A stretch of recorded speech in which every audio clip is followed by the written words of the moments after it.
Now Dinah, the daughter of Leah had borne to Jacob, went out to visit the women of the land. When Shechem son of Hamor the Hivite, the ruler of that area, saw her, he took her and raped her. His heart was drawn to Dinah daughter of Jacob. He loved the young woman and spoke tenderly to her. And Shechem said to his father Hamor, "Get me this girl as my wife."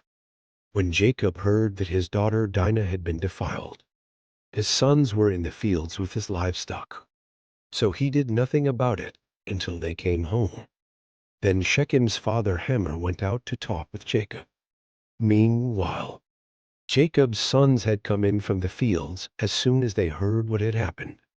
They were shocked and furious, because Shechem had done an outrageous thing in Israel by sleeping with Jacob's daughter, a thing that should not be done. But Hamor said to them, "My son Shechem has his heart set on your daughter.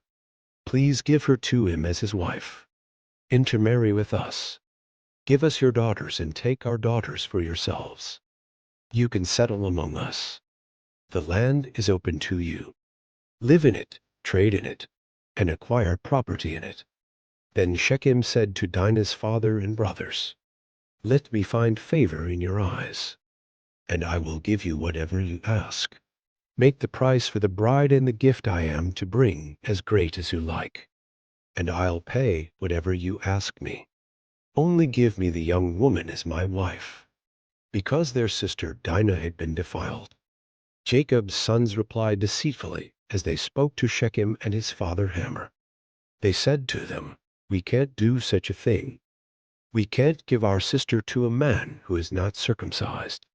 That would be a disgrace to us.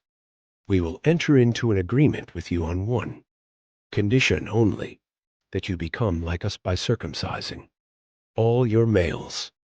Then we will give you our daughters and take your daughters for ourselves.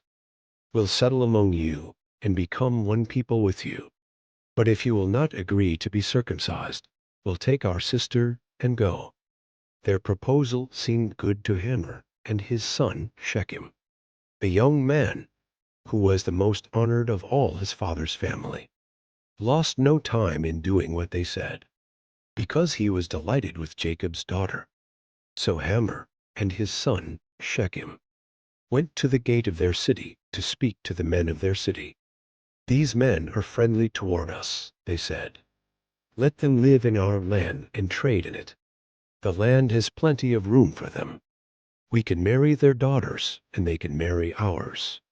But the men will agree to live with us as one people only on the condition that our males be circumcised, as they themselves are. Won't their livestock, their property, and all their other animals become ours? So let us agree to their terms, and they will settle among us." All the men who went out of the city gate agreed with Hamor and his son Shechem, and every male in the city was circumcised. 3 days later, while all of them were still in pain, two of Jacob's sons, Simeon and Levi, Dinah's brothers, took their swords and attacked the unsuspecting city, killing every male.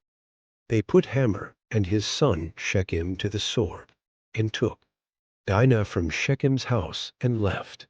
The sons of Jacob came upon the dead bodies and looted the city, where their sister had been defiled.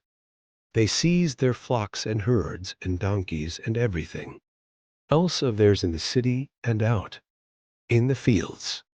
They carried off all their wealth and all their women and children, taking as plunder everything in the houses.